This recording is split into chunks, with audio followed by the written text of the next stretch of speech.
There's a sound that makes most emergency dispatchers go quiet. It isn't screaming. It isn't gunshots. It isn't even silence. It's the sound of someone calling for help from a place that, by every record, shouldn't exist. In 2014, the emergency call center in Pine Bridge County started receiving 911 calls from the same number. At first, the calls seemed like any other. A woman in distress, a break-in, possibly domestic violence. The address she gave was precise. The details of her house were precise. Her fear sounded very, very real. But when officers arrived, there was a problem. There was no house, no mailbox, no tire ruts, no driveway, no foundation, just an empty field. And still, the calls kept coming. This is the story of Eleanor Riggs and the house she called from that officially never stood on that land. The first call came in at 9:41 p.m. on March the 7th, 2014. The recording is preserved in training sessions now, played in dim rooms with the lights low, dispatchers sitting a little straighter than usual in their chairs. It starts with breathing, uneven, shaky. Then the operator's voice. 911, what's your emergency? The woman answers immediately, like she's been waiting for permission to speak. He's in the house, she whispers. Please, he's in the house. The operator asks for her name. Eleanor Riggs. Then the address. She doesn't hesitate. 34 Old Willow Lane. Please, you have to hurry. He's downstairs. Old Willow Lane is a real road. A rural stretch about 15 minutes outside Pine Bridge, ending in a loop of older houses and a wooded tree line. Nothing unusual. A place where people still let their dogs roam, where mailboxes lean a little, where porch lights are always a little dimmer than they should be. The operator starts the usual sequence of questions. Is he someone you know? No. Do you see a weapon? No, I can hear him. He's dragging something. Her voice breaks on the last word. In the background of the call, there's a faint sound. It could be anything. A chair scraping, something heavy being moved, the echo of footsteps on hardwood. The operator tells her to lock the door, stay on the line, and wait for officers. Eleanor says she's in a small upstairs bedroom, door locked, dresser pushed against it. What room is he in now? The dispatcher asks. There's a pause, then a whisper. He's in the hall. Her breathing gets faster. The caller lowers her voice so much that, on the recording, you can barely hear her over the hiss of the line. He's trying the doors, she stammers. He checked the bathroom, the guest room, mine. He stopped at mine. He knows I'm in here. The dispatcher tries to keep her calm. Eleanor, officers are on their way. Do you hear me? They are on their way to you now. There's a soft noise, 3 slow knocks on wood. Don't answer it, the dispatcher says, voice firm now. Whatever you do, don't open that door. Eleanor begins to cry silently, breath hitching, trying not to make noise. You can hear her hand over the receiver, trying to muffle the sound. The dispatcher radios units. 2 patrol cars are diverted and head toward 34 Old Willow Lane. The line stays open, more knocks. A scraping sound, like something being dragged along the wall outside her room. Then, the sound stops. For a full 8 seconds on the recording, there is no sound from the house, no knocks, no footsteps, no breathing from outside the room. Only Eleanor's almost inaudible whimpers. Then she whispers, "He's gone." The dispatcher asks, "You don't hear anything anymore?" "No. He went back down. I think he went out the back." Sirens can be heard faintly in the distance on the call. The dispatcher tells her not to move. Let the officers clear the house first. Eleanor agrees. You can hear the mattress creak as she shifts her weight. The units arrive on scene at 9:54 p.m. "Ma'am, they're there now," the dispatcher says. "Do you hear them? Can you see their lights?" On the recording, there's a strange pause. Then Eleanor says, in a small, confused voice, "There's no one outside?" The dispatcher stiffens. You can hear the change in her tone. "Eleanor, you're at 34 Old Willow Lane, correct?" "Yes." "You're in the upstairs bedroom?" "Yes." "You don't see any police cars?" "No, I'm looking out the window. It's just the field, the road, no cars, no lights." "Did they go to the wrong place?" The dispatcher radios the officers. "Unit 71, Unit 72, confirm arrival at location." 7-1 here. The reply comes immediately. "We're at Old Willow Lane now, end of the road. We don't see a 34. We have 30, 32. Then the cul-de-sac and the woods. Count the houses," the dispatcher says, eyes on the map. "Any vacant lots?" "Affirmative. There's a large open field between 32 and 38. No structures. Nothing that looks like a foundation or demolition site." Inside the call center, the dispatcher looks from her monitor to the address Eleanor gave her again. "Eleanor," she says slowly, "what color is the house you're in?" A beat.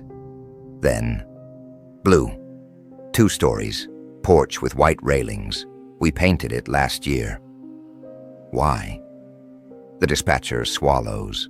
Outside on Old Willow Lane, officers stand in front of an empty, overgrown field. The wind moves through tall grass and weeds. Somewhere in the distance, a dog barks once and falls silent. There is no house, no porch, no fresh paint. The officers sweep the area anyway. They shine flashlights into the trees, check the ditch, circle the perimeter. Nothing. Back on the phone, the dispatcher makes a decision. "Eleanor, I want you to stay on the line with me, okay? The officers are looking for you. Don't hang up." "Please tell them to hurry," Eleanor whispers. "Please, I don't want him to come back." Her voice cracks on the last word.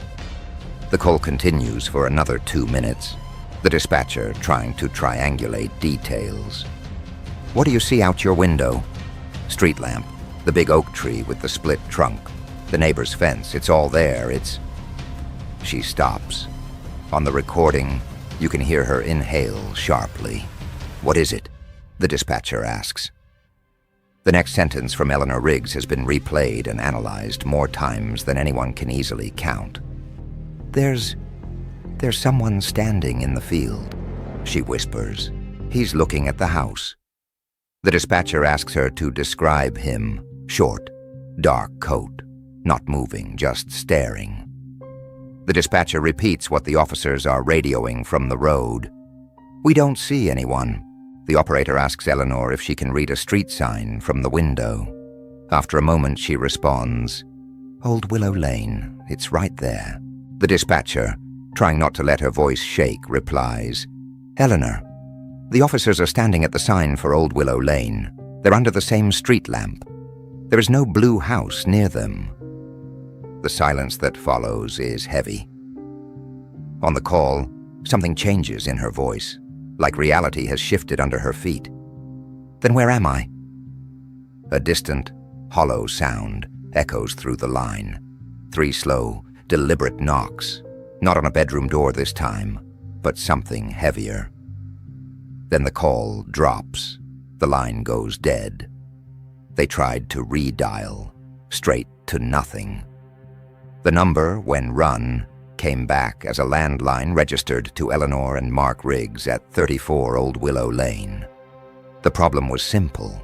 According to every public record, property survey, postal route, and tax document, there was no 34 Old Willow Lane. There never had been. Property numbers along the road went 30, 32, then jumped to 38. The land between those 2 addresses had been owned by the county for over 40 years and officially listed as unused, unbuilt rural parcel. No previous owners, no building permits, no demolitions. It was as if the house Eleanor described had been built somewhere else entirely, in a different registry, in a different version of the street that only existed on the other end of a phone line. At first it was treated as a prank, a sick one, yes. Detailed, yes, but a prank. Officers canvassed the neighbors. No one had heard screaming. No one had seen a blue two-story house. No one had heard construction in the past year, despite the claim of fresh paint. The emergency center filed the call, flagged the number, and moved on. Then 2 weeks later, the number rang again. The second call came in at 1:13 a.m. on March 22nd. The dispatcher on duty was not the same woman who'd taken the first call, but she had heard the story. Everyone had. It was the kind of thing that travels fast through break rooms and quiet hallways. The line connected. 911, what's your emergency? The answer was faint, hoarse. Hello, is someone there? Yes, this is 911. What's your emergency? I don't know if this is working, the caller said. The last time I called, they couldn't find the house. The dispatcher's fingers froze above her keyboard. What's your name, ma'am? Eleanor Riggs. The dispatcher felt a prickle on the back of her neck. From 34 Old Willow Lane. Yes. A pause. Can you see it now? The dispatcher glanced reflexively at the wall map she knew showed nothing of the sort. Tell me what's happening, Eleanor. This time, Eleanor's voice was less frantic, but more exhausted, like someone who had been constantly braced for something that refused to fully arrive. He keeps coming back, she whispered. I hear him on the porch at night, walking, dragging something. I've barricaded the door, but the locks, they don't seem to matter to him. The dispatcher asked if she could describe the man. I haven't seen his face, she said. I only ever see him if I look out the upstairs window at the right time. He stands at the edge of the porch light, just beyond where I can see clearly. But I know it's the same man, the way he moves, the way he knows exactly where to stand, so I can tell he's there, but never quite see him. Is your husband there with you? The dispatcher asked. Another pause. The next sentence changed the direction of the entire case. My husband died 3 years ago, Eleanor said quietly. There's no one left here but me, and him.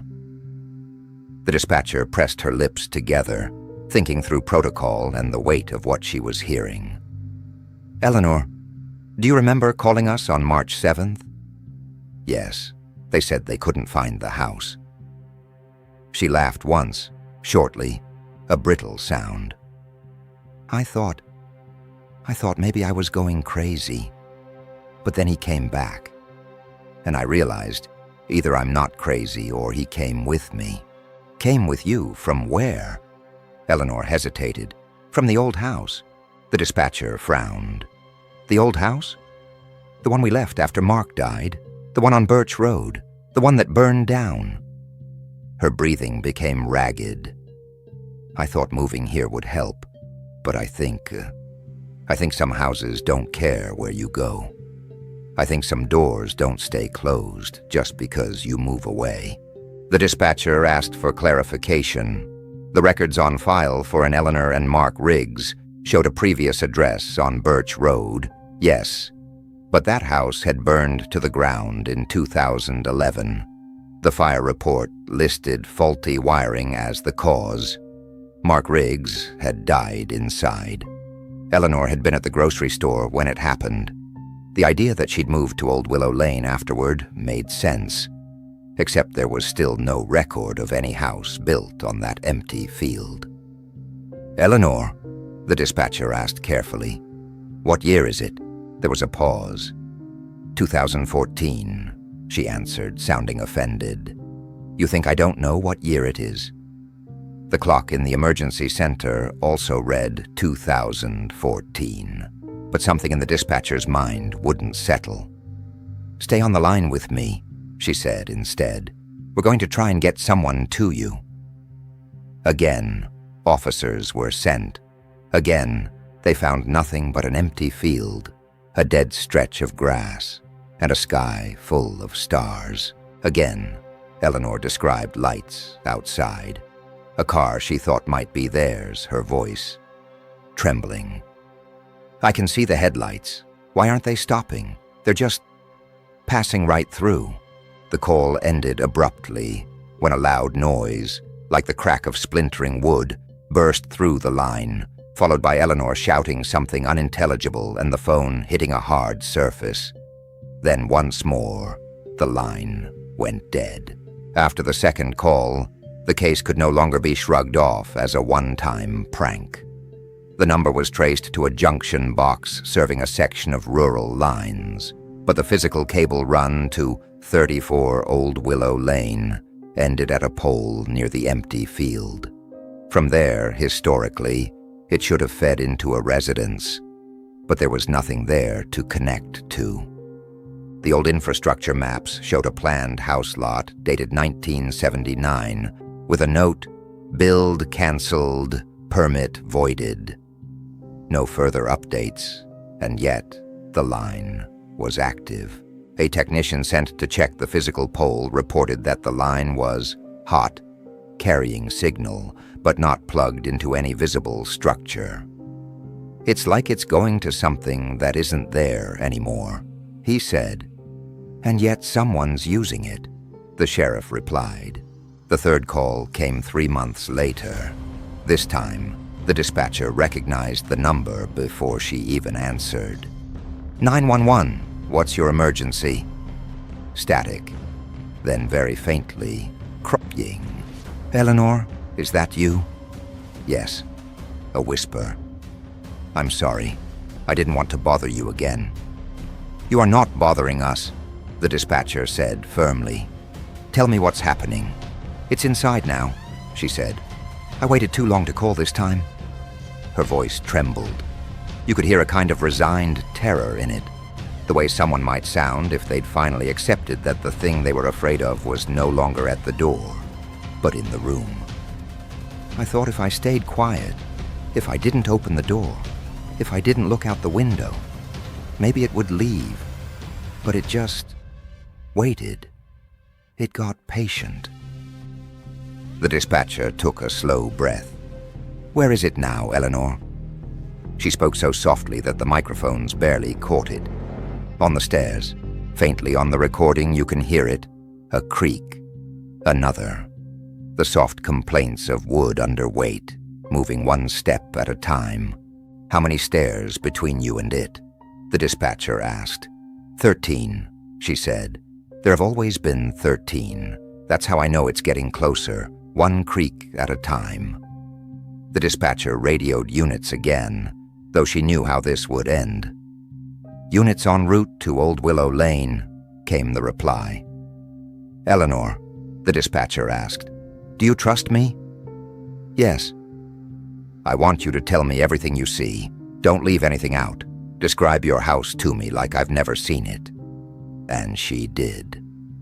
For nearly 6 minutes, Eleanor described in detail the family photos on the stairwell wall, the chipped banister Mark had always meant to fix, the small table by the door where they used to toss their keys, the patterned wallpaper in the hallway that she regretted choosing, the crooked painting of a lake that never hung quite straight.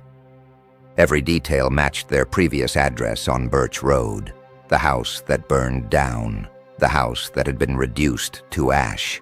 It was as if she were walking through that dead house again, but convinced she was somewhere new, on a street where no house officially stood.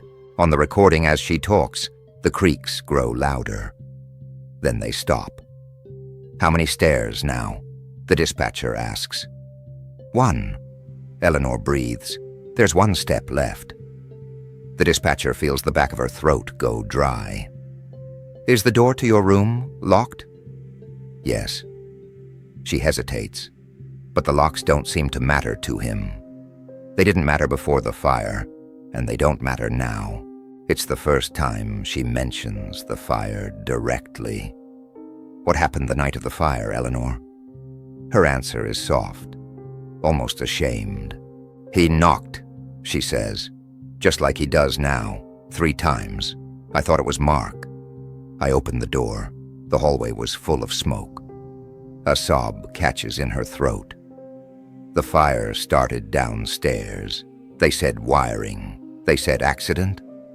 But it felt deliberate, like it had shape, like it knew exactly where to go. And when I called for Mark, it answered from the wrong end of the hall. The dispatcher asks, very gently, "Do you see him now?" There's a sound like fingers brushing against wood. Then 3 knocks, slow, precise. Knock, knock, knock. "Yes," she whispers. "He's at the door." "What do you see?" "A shadow. Too tall, too thin. It bends when it moves." "Don't open the door," the dispatcher says again. "Stay with me. Focus on my voice." There's a pause. Then Eleanor says something that has kept more than one dispatcher awake at night. "I don't think I'm the one who opens the door," she whispers. "I think the house does." Something scrapes. A latch rattles. Wood groans. On the line there is a burst of noise, wind crackling, the roar of something like fire. Though no flames are visible in the empty field the officers are once again staring at. Then beneath the static, for a brief second, another voice emerges. It's not quite human, not quite mechanical, not quite anything that fits neatly in the boxes we have for sound. It says a single word. "Found." Then the call cuts. They never hear from Eleanor again, so what did the investigators conclude? Officially, nothing. The report lists the calls as unverified, possibly misrouted, possibly fraudulent. The number eventually went dead. The line at the pole by the empty field stopped carrying signal one day, as abruptly as if someone had cut a wire. Except no one had. Unofficially, the theories vary.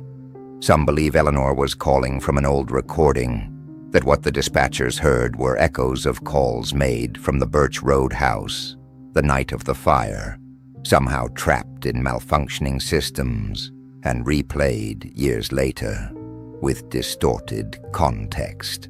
The problem? There are no records of 9/11 calls from that house the night it burned. No tapes, no logs, no fragments. Others believe she lived in a kind of overlay, that grief, trauma, and routine chained her to a pattern so strongly that when she tried to move on, something moved with her, copying the blueprint of her old house onto new ground. A ghost, not of a person, but of a home. A structure that refused to stop existing just because it was burned.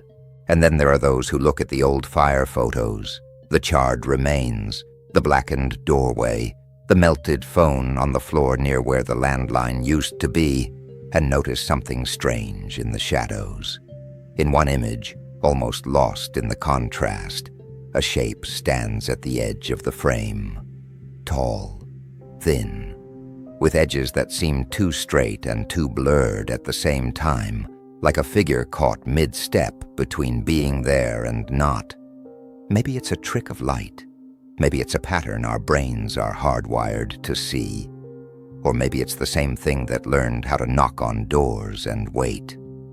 People in Pinebridge don't build on that field anymore.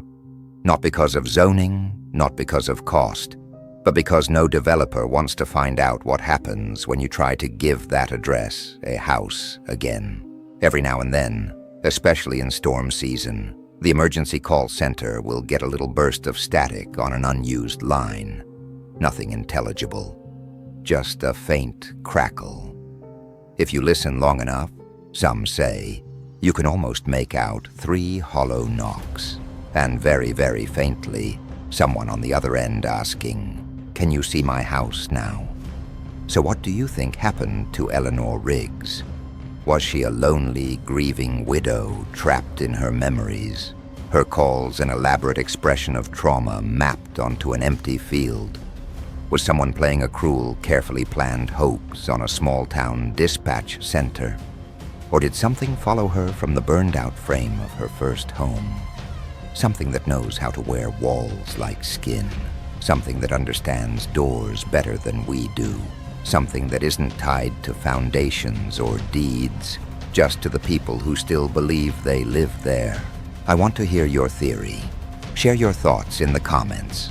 Every version of the story reveals a different angle of the truth. And if this case made you look twice at the quiet houses on your street at night, subscribe to the Shadow Case Files so you don't miss the next story waiting on the other end of the line.